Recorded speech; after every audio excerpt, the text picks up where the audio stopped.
नमस्कार. फक्त योजना या यूट्यूब चॅनलवर संपूर्ण महाराष्ट्रातील आर.टी प्रवेश प्रक्रियेअंतर्गत जे पालक आपल्या पाल्यांचा ज्यांनी फॉर्म भरलेला आहे अशा पालकांसाठी आनंदाची बातमी. सर्वांचीच प्रतीक्षा संपलेली आहे. 1 किलोमीटरची अट आता अधिकृतरित्या लक्षात घ्या रद्द झालेली आहे. पालकांना ऑनलाईन फॉर्ममध्ये 1 किलोमीटर 2 किलोमीटर किंवा 3 किलोमीटर त्यापेक्षा जास्त अंतरावरील शाळा आता लॉग इनमध्ये उपलब्ध झालेल्या आहेत. सगळ्यात प्रथम हा जो ऑप्शन उपलब्ध झालेला आहे तो पाहूया आणि त्याच्यानंतर अर्जाची प्रोसेस कशी असणार आहे, ज्याने अर्ज अगोदर भरलेला आहे त्यांनी काय करायचं, त्याच्यानंतर ज्यांनी अर्ज भरलेला नाही आहे त्यांनी काय करायचं या संदर्भात आपण माहिती घेणार आहोत. तर पालकांची प्रतीक्षा संपलेली आहे. पोर्टलवरती लक्षात घ्या 1 किलोमीटरपेक्षा जास्त अंतरावरील शाळा उपलब्ध झालेल्या आहेत. अजून इथे अपडेट झालेले नाही आहे, लवकरच हे अपडेट होईल. तर शाळांचे ऑप्शन उपलब्ध झाले आहेत. तर हे पाहण्यासाठी तुम्हाला सर्वप्रथम जे लॉग इन आहे तर या पेजवरती यायचं आहे.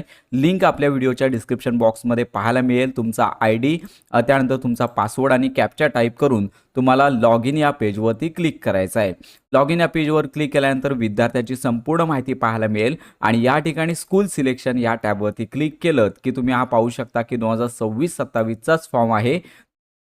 तर या ठिकाणी स्कूल सिलेक्शन या टॅबवरती क्लिक केल्यानंतर तुम्ही पाहू शकता की 1 किलोमीटरच्या शाळा, 1 ते 3 किलोमीटरच्या शाळा आणि 3 किलोमीटरपेक्षा जास्त अंतरावरील शाळा तुम्हाला उपलब्ध झालेल्या पाहायला मिळतील. तर सर्व पालकांची प्रतीक्षा संपलेली आहे. आनंदाची बातमी.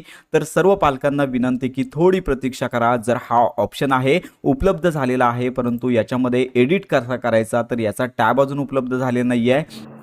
तर अशा प्रकारे आता शाळा उपलब्ध झालेल्या आहेत. पण यामध्ये सगळ्यात महत्त्वाची बाब की ज्या पालकांनी अगोदर अर्ज भरलेला आहे त्यांना याच्यामध्ये शाळा निवडता येत नाही आहे. त्यांनी थोडी प्रतीक्षा करा. ज्या पालकांनी अर्ज भरला नव्हता असे पालक आता सरसकट अर्ज भरू शकतात. तर ही आताची अपडेट आहे. तर ज्या पालकांनी यापूर्वीच अर्ज केलेले आहेत त्यांनी थोडी प्रतीक्षा करा. अर्ज सगळे डिलीट करून तुम्हाला नव्याने फॉर्म किंवा एडिटचा ऑप्शन अजून तिथे आले नाही आहे. आपण या संदर्भात माहिती घेतच आहोत आणि लक्षात घ्या 18 तारखेपर्यंत मुदत आहे. याच्यामध्ये देखील वाढ होणार आहे. तर ही आत्ताची आनंदाची बातमी सर्वांपर्यंत नक्की शेअर करा. आर.टी प्रवेश प्रक्रियेसंदर्भात खात्रीशीर माहितीसाठी आपल्या चॅनलच्या कनेक्टमध्ये राहा.